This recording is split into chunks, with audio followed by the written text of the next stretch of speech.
Lord of creation, holy art thou.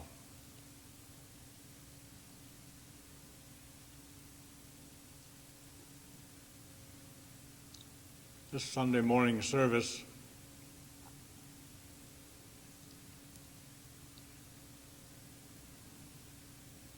follows Supreme Council, which was in session last week. There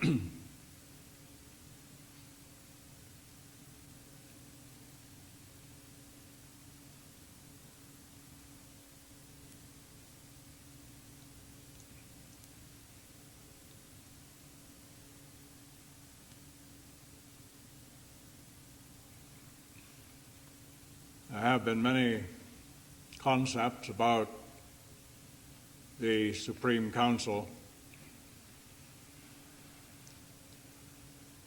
All such are quite useless and meaningless.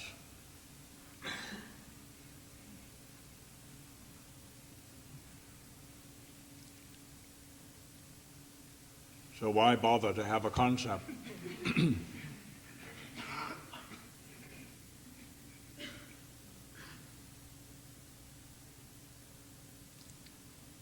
Those who were present in person know what the experience was.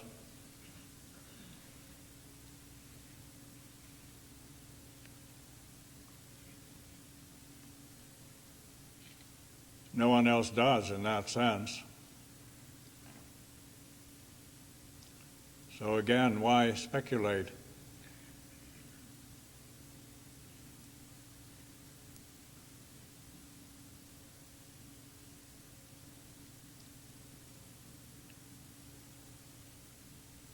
There were 12 individuals who attended all the sessions.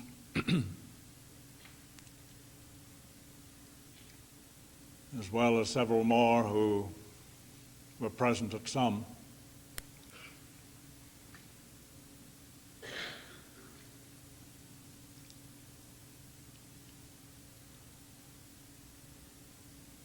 This is what happened in the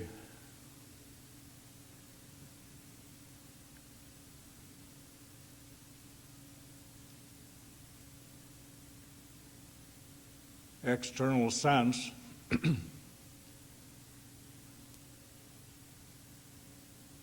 But all who shared that same spirit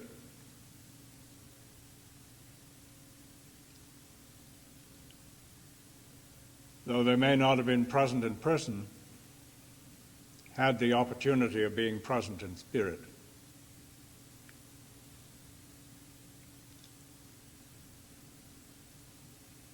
Clearly, to be effective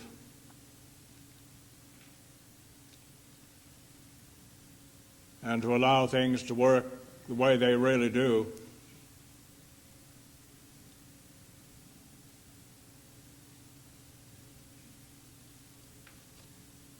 a smaller number of individuals would be required to meet in person.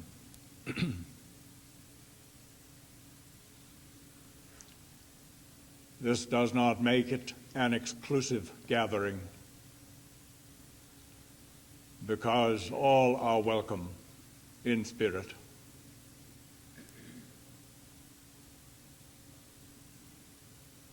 And to the extent of purity of heart, all shared in spirit.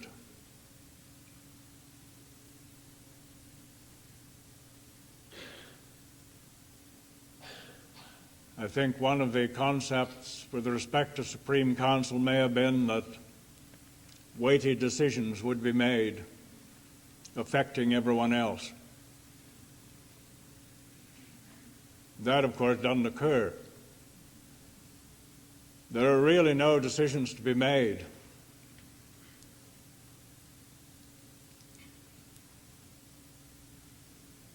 What is really happening from the standpoint of the movement of the Spirit of God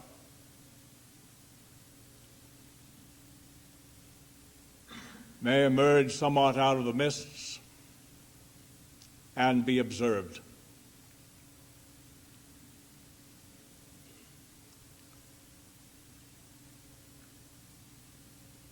I say there are no decisions to be made because they're already made.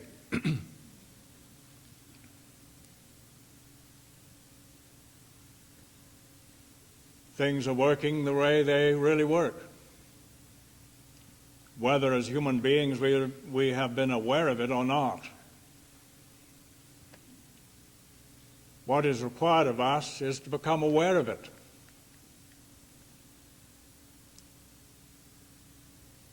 And consequently to participate in an effective way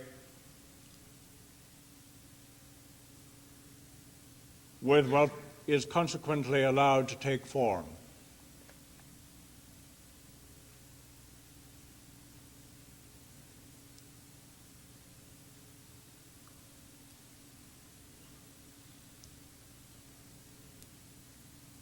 We all have some experience of this.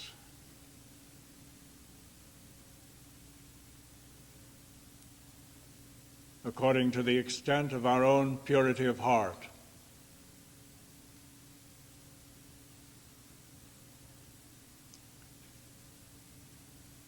Human beings in the world, as it has been, find themselves seemingly under the necessity of making weighty decisions.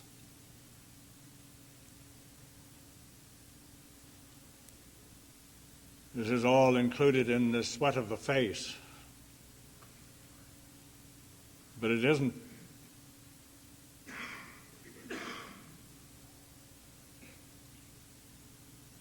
the real way.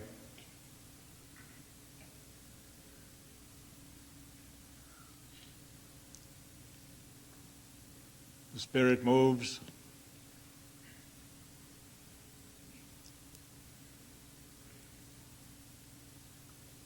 That movement determines what shall be.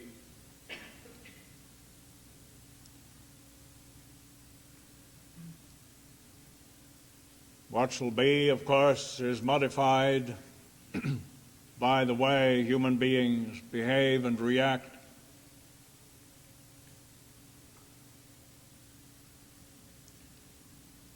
But such behavior and reaction are consequent upon the movement of spirit.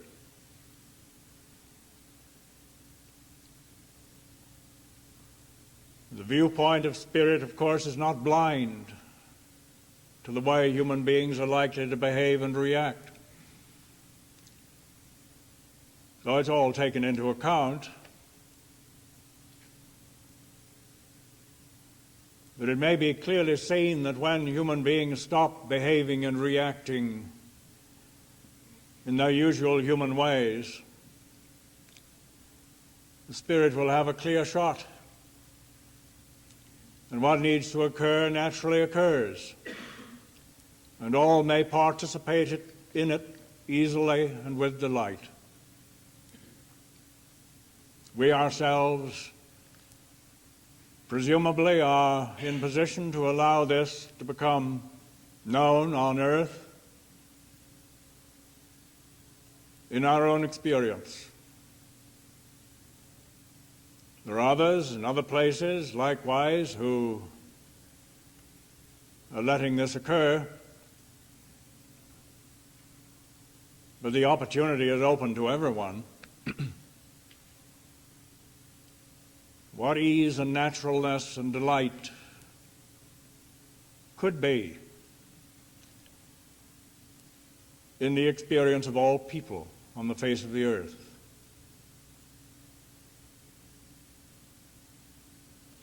It comes forth in some measure for us. If we find ourselves at times in difficulties, it is because we produced those difficulties.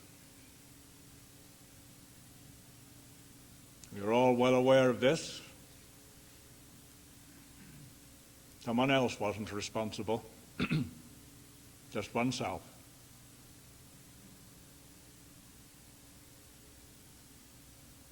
So we have the opportunity of coming into line with the way things really are and the way things really work.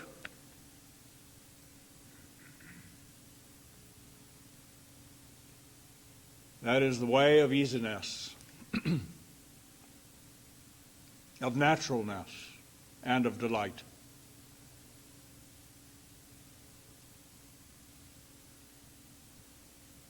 But the moment we try to make things work the way we humanly think they should, we're in trouble. And we begin to proliferate our difficulties and our so-called problems, all self-produced.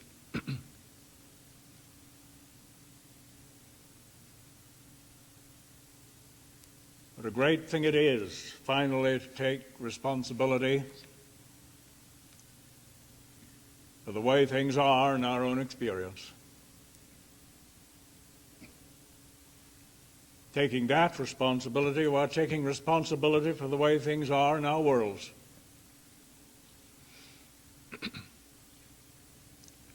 But it takes a real man or a woman to do it.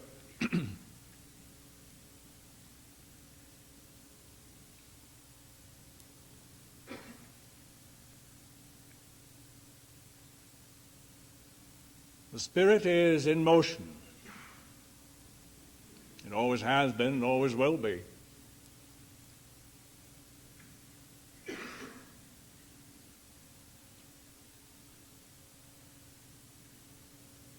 That motion we have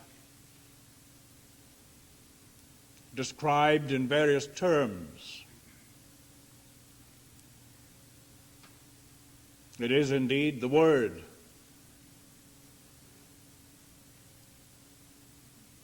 Obviously, to know what the Word is in the moment, it is necessary to hear it.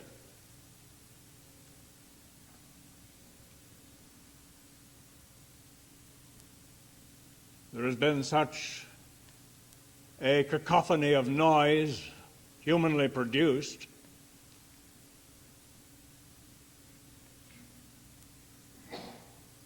that the Word has not been heard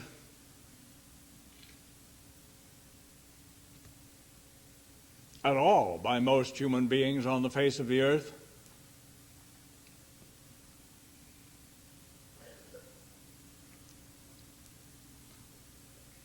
You know, we hear what we listen for.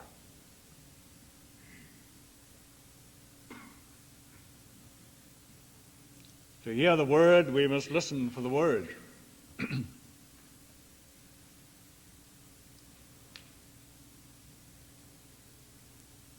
This ability to listen is important.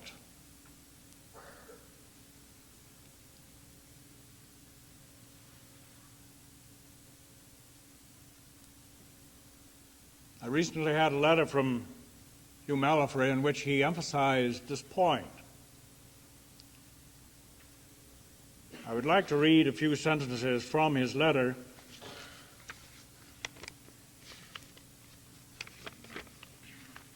which are pertinent to our present consideration.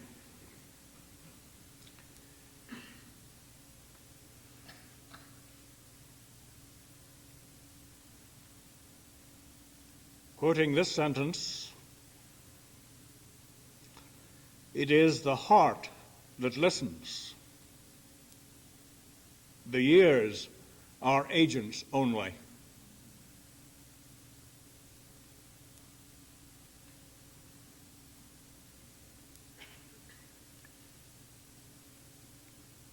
If this is so, then the purity or the impurity of the heart will determine what we hear.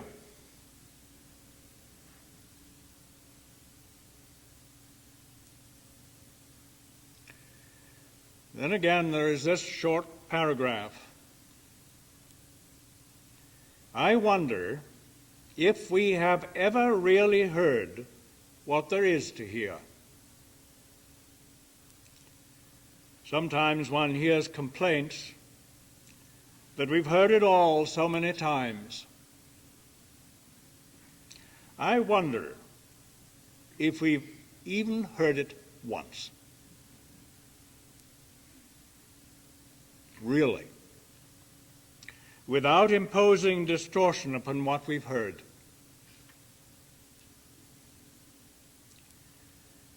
The skill refines, thank God, or it would all be hopeless.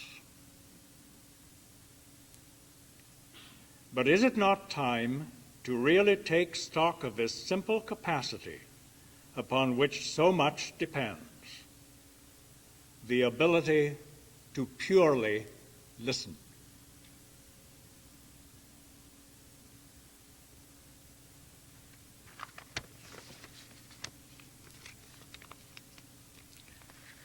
It is said, or it was written, out of the abundance of the heart, the mouth speaketh.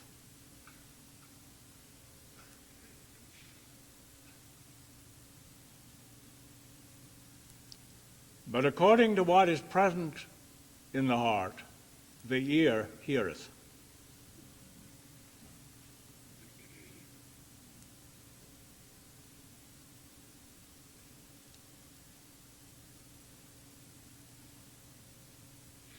As was said in what I read, there has been the idea sometimes that there's been a good deal of repetition in what I have said, for instance.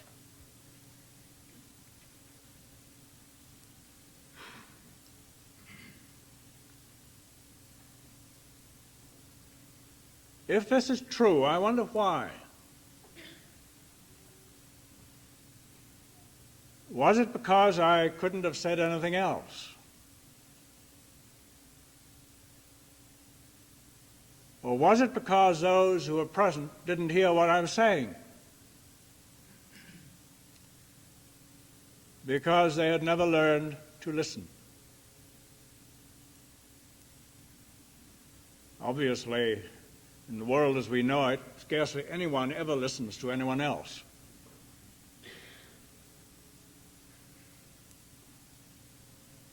In a way, I suppose that's all right, because no one else has much to say.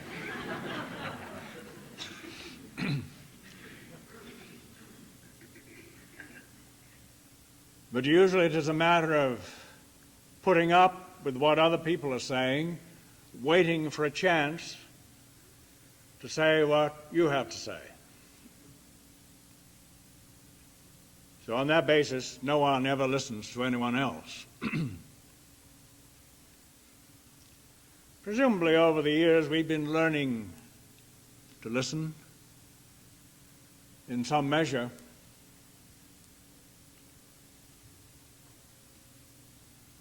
But as Hugh wrote in his letter, we may well wonder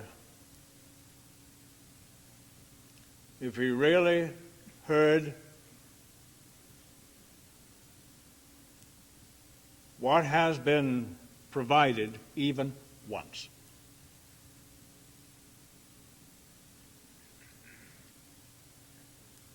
Because according to what is in the heart, our ears have heard. And if our hearts have been impure, we certainly haven't heard the truth.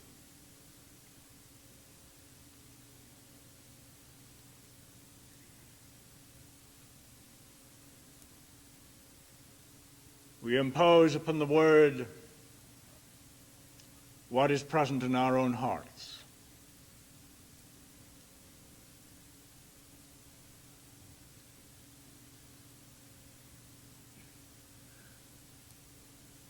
This capacity to listen is dependent upon our hearts and the state of them.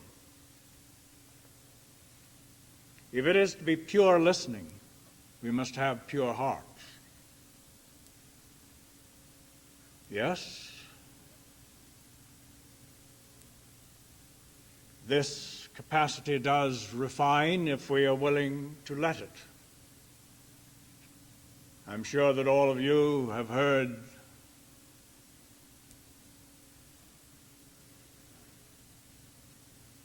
something said in a service, for instance, and later read it in printed form, discovering that you hadn't seen at the time what you now saw.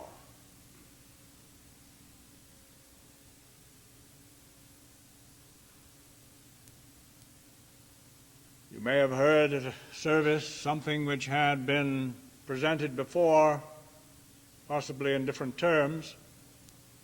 I usually try to make it more interesting that way, but I could, for the most part, have given the same service quite a number of times because it wasn't heard in the first place. But you may have heard something said again, and suddenly, as has been put, the penny drops, and you think you understand. Well, some impurity of heart may have slipped away,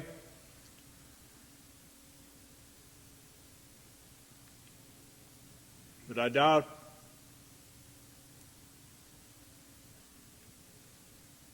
if the purity is absolute yet.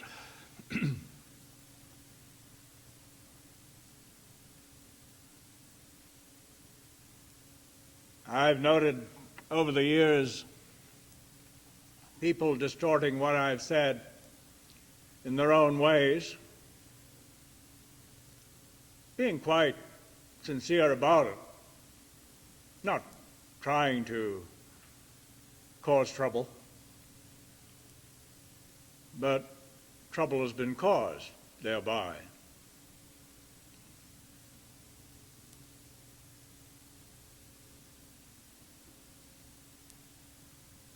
It is unwise to repeat what you do not yet know.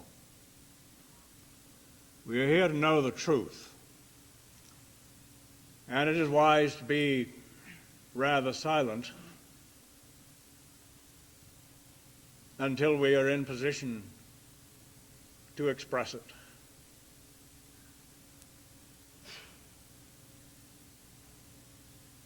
We have, in times past, probably more so than now, thought we knew so much and wanted to tell everybody about it. But what we knew wasn't the truth.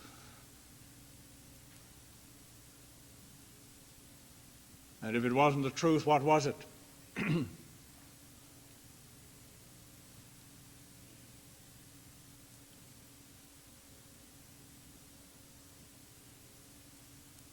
So we learn to listen.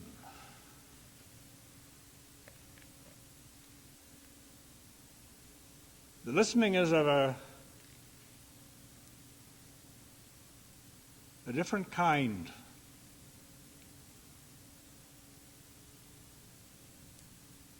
It is not merely hearing sounds in the ordinary way.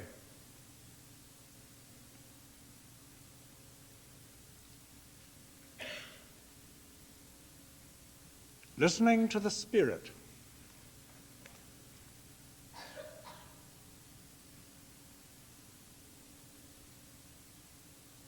Listening to that first. Not being so concerned with the form.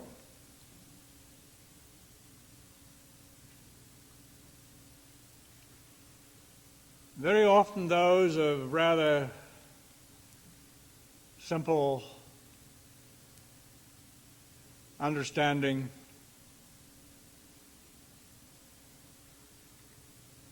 but with open hearts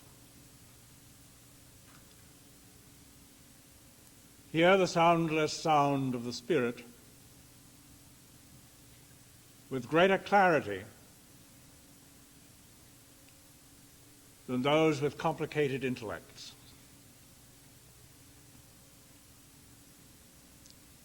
because what is present in the intellect tends to be imposed upon what may be faintly sensed of the spirit.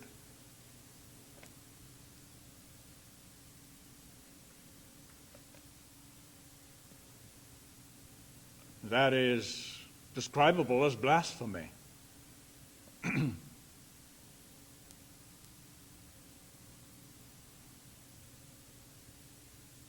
vast majority of people can sense the Spirit if they are open to listen for it. They can be moved by it, be delighted because of it.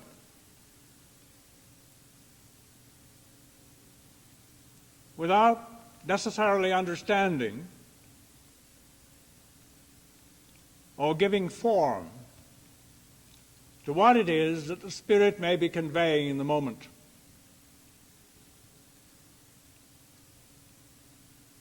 In fact, that is unnecessary for most people, if they are willing to move with the Spirit of God, because they listen for it.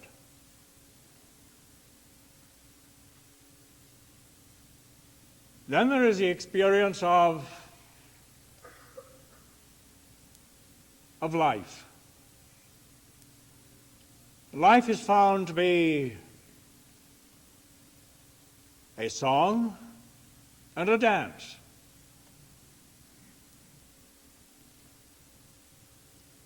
One can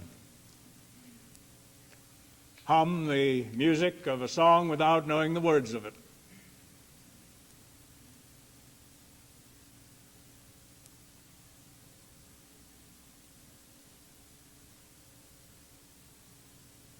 One can dance without specifically being instructed as to where one should put one's feet.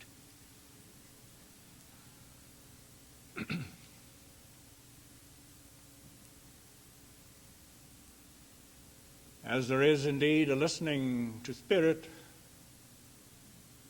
there is the movement in life. Something natural, something wonderful, something easy, something delightful.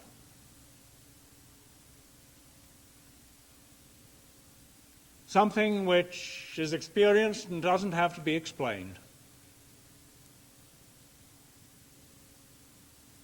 I think from the usual emissary viewpoint, it was thought very important that one should be able to explain everything to somebody. That usually confuses them.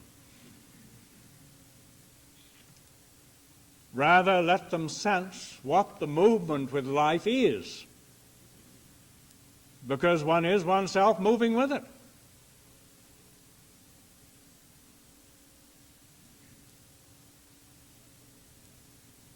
It wouldn't be a particularly enjoyable experience if one enjoys dancing, if every few steps you had to stop and explain or be explained to as to what it was that was happening. How much better just to enjoy the happening.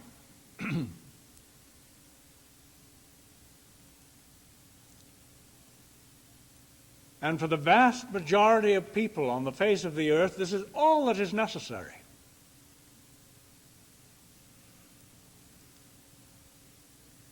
There are those, fewer in number, who rightly have a specific conscious awareness emerging out of the mists of human concept,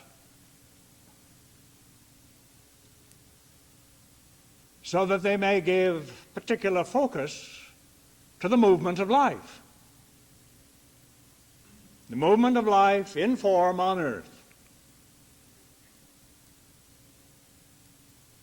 If we have awakened somewhat in this way, then we have a particular responsibility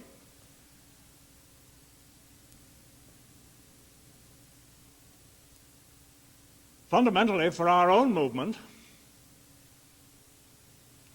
and then for that which relates to the movement of the whole.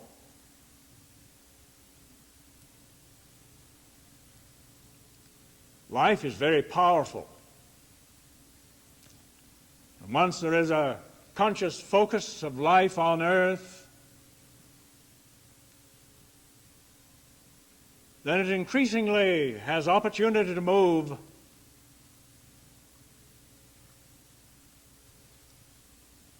in an unconscious way for people everywhere.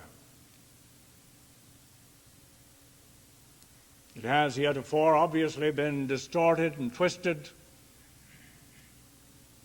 and caused to take form in destructive ways.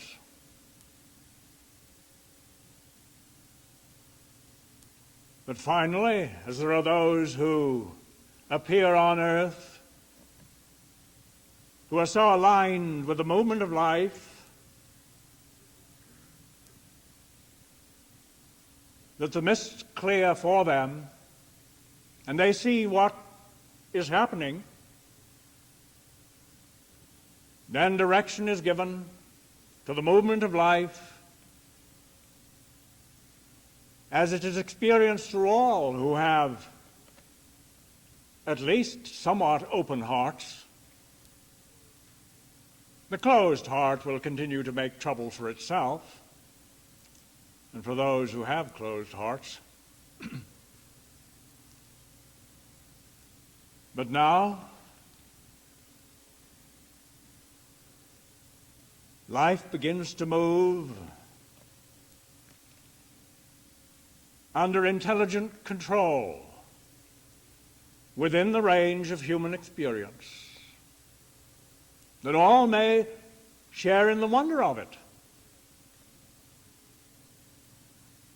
Not because they know exactly what's happening, but because they discover when they are aligned with life how delightful it is.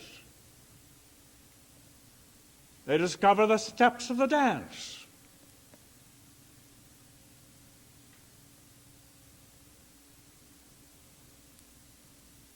They begin to hear the music of the dance.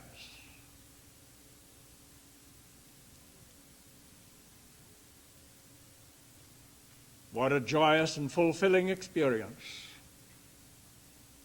Most people don't really want to know the ins and outs of it, just have the experience. It is necessary that some should begin to know something of the ins and outs of it, so that the music may be sustained and the basic steps of the dance brought into form.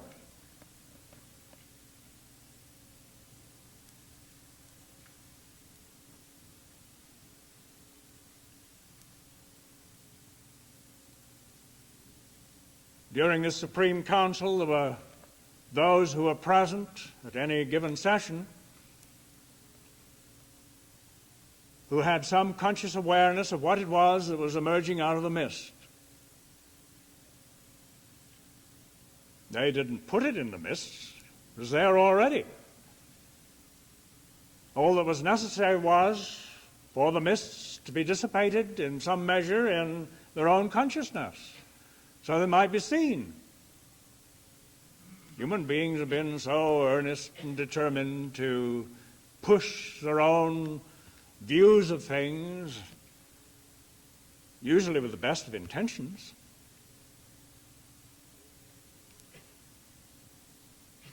failing utterly to comprehend that the truth is already present.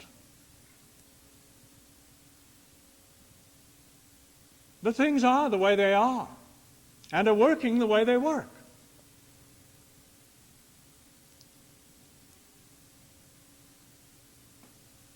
As there are those present on earth who begin to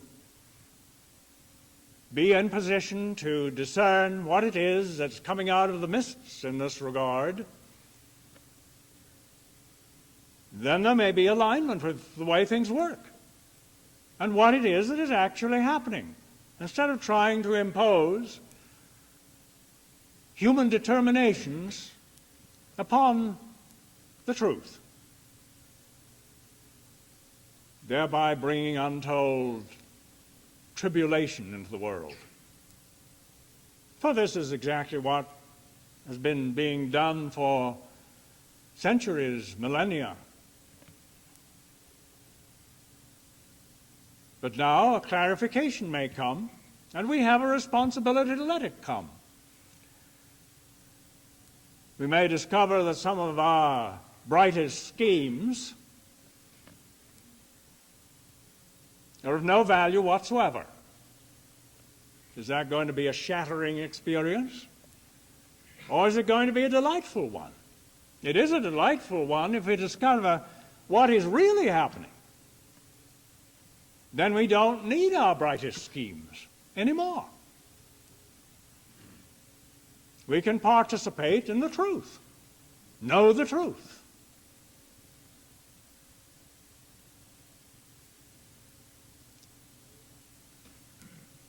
But it requires that we listen. We can't hear if we don't listen. And we need to listen at a level which is beyond our schemes.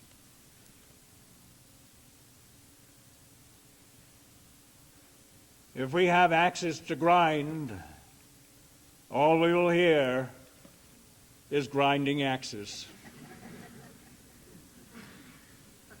And that will utterly blot out what is there to be heard of the true Spirit.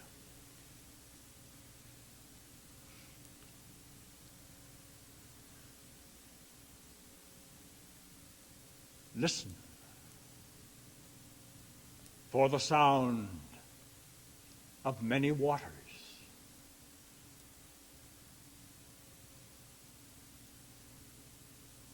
Listen for the sound of the rushing wind.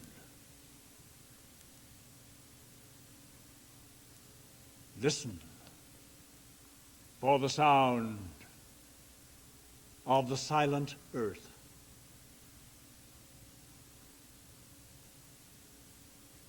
Listen for the sound of the radiant sun. Listen.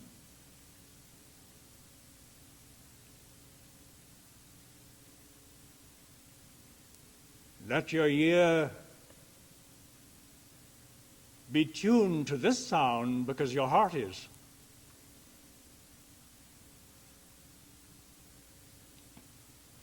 For what is present in your heart will determine what you hear.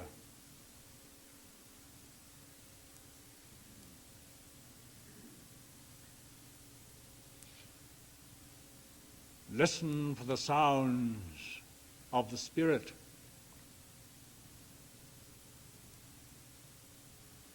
These sounds have always been with us, but we have had no ears to hear them because we didn't listen. All that has been offered over the years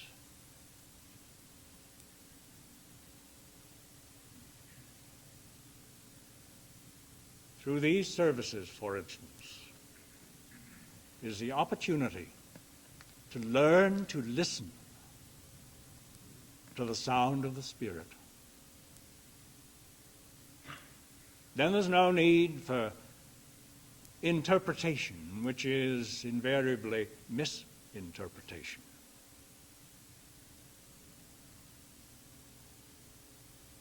But the word is heard when you learn to listen.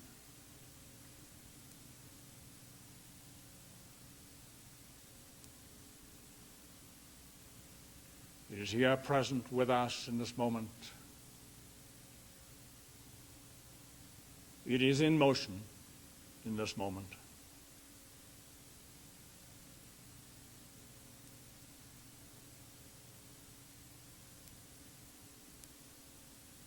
As our hearts and ears are attuned to that movement,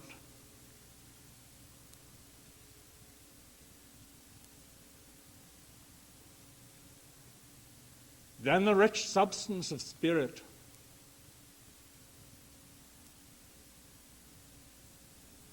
may fill every part of our physical bodies.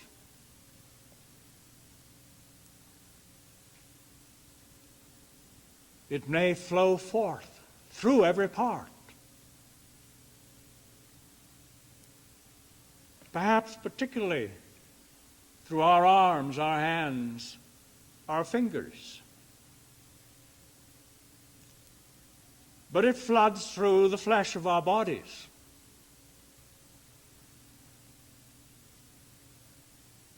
Do you think, if that is so, the physical form can remain the same?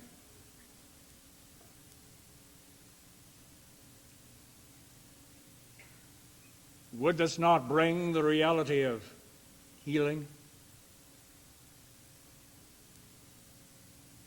Or do you think you're going to be healed by eating the right food?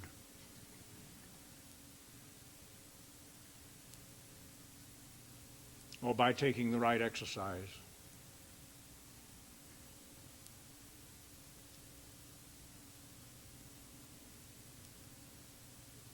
The Spirit, the reality of life, pours forth when allowed to do so. Because we listen and consequently hear. And so find natural attunement with the movement of spirit.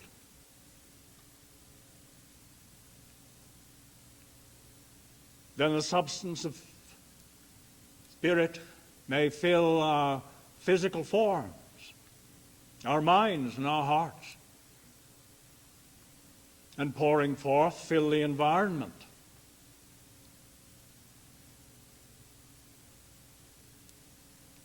So that the fire of God may fall from heaven.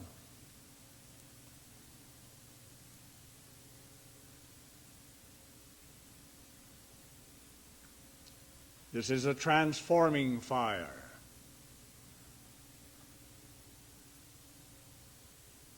But how can it work? How can it be known? Unless it can be received. And how can it be received if we do not hear the Spirit by which it comes?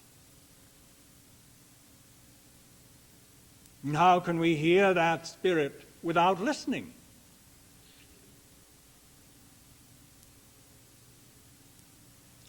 What is it we listen to?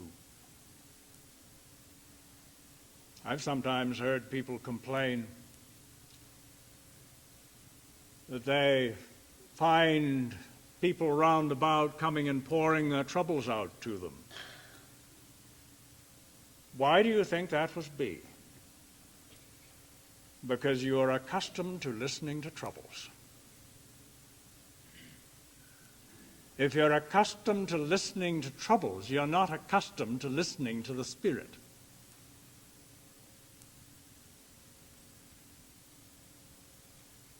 Oh, there's a flood of troubles covering the face of the earth. Plenty to listen to, if that's what you want to hear.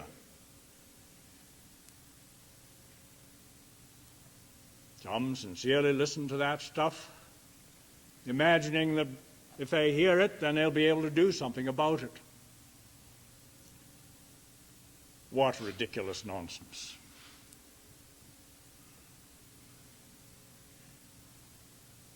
There is something happening now in this moment which would sweep all the troubles from the face of the earth in a moment.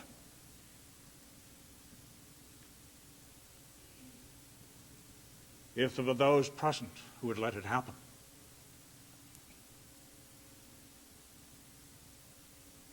They will not let it happening if they're listening to the troubles. All that happens then is an increase of trouble. But listen to the Spirit. Listen to the Word. Listen to the power of life. And move with that because you hear it.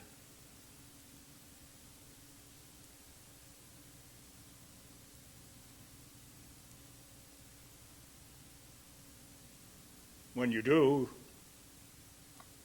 then you comprehend. You see. But you never see. And until you listen, and consequently hear.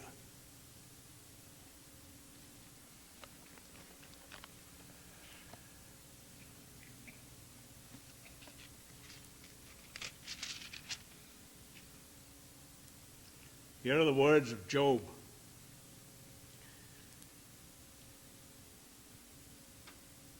I have heard of thee by the hearing of the ear. That is indeed a first necessity. In actual fact, a lot of people have heard about the truth, have heard about God, without ever having heard the Spirit or heard the Word. One must listen to hear the Word. And when the Word is heard, but now mine eye seeth thee.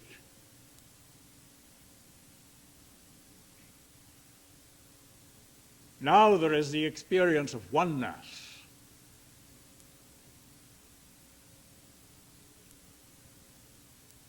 Christians talk about God and man being reconciled by Jesus Christ.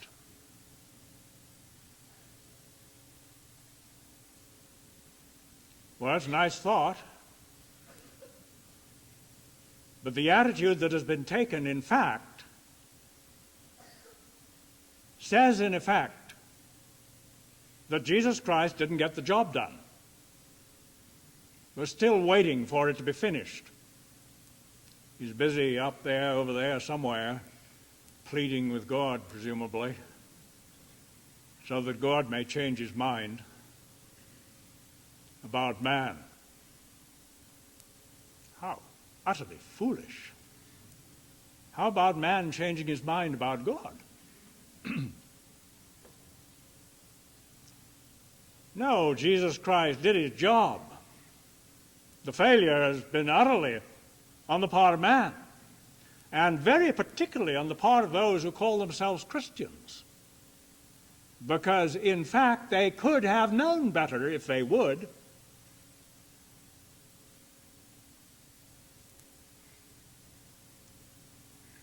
The experience of oneness with God is the reconciliation which thus far human beings have rejected.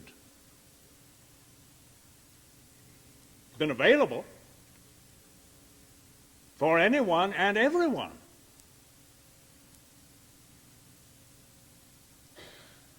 Now,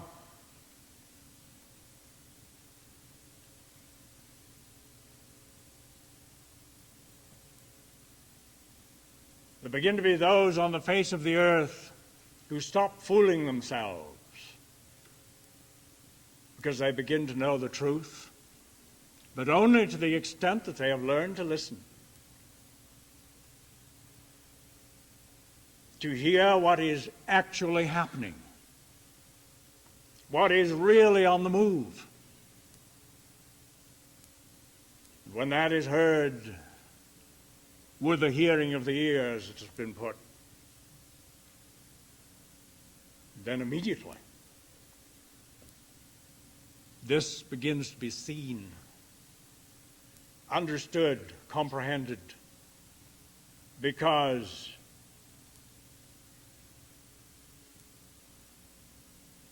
we share in the happening. We ourselves are the happening. That's how we know it. The only way it can be known, that is man beginning to be reconciled with God.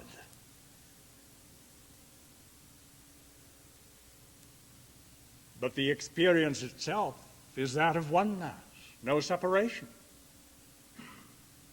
between God and man. The reality in one's own experience. So indeed, let us listen.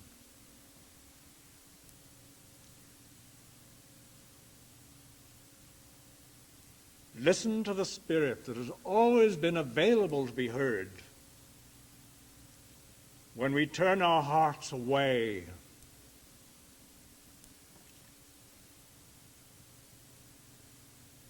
from the humanly produced noise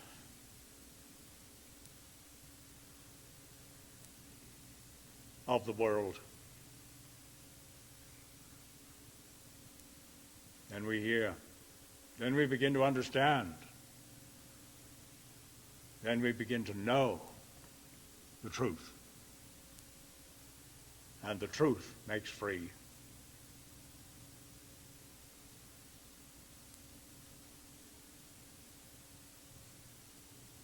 Lord God of creation, holy art thou.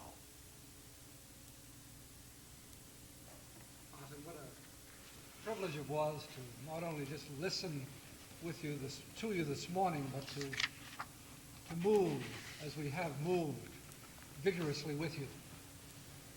As you mentioned, all the troubles could so easily vanish away. The word of the Lord is, it came to pass, not it came to stay. We're here to let all things be made new, and they are made new surely in the current of the Spirit, just as the Spirit moving this morning allows us to have a brand new consciousness in this hour.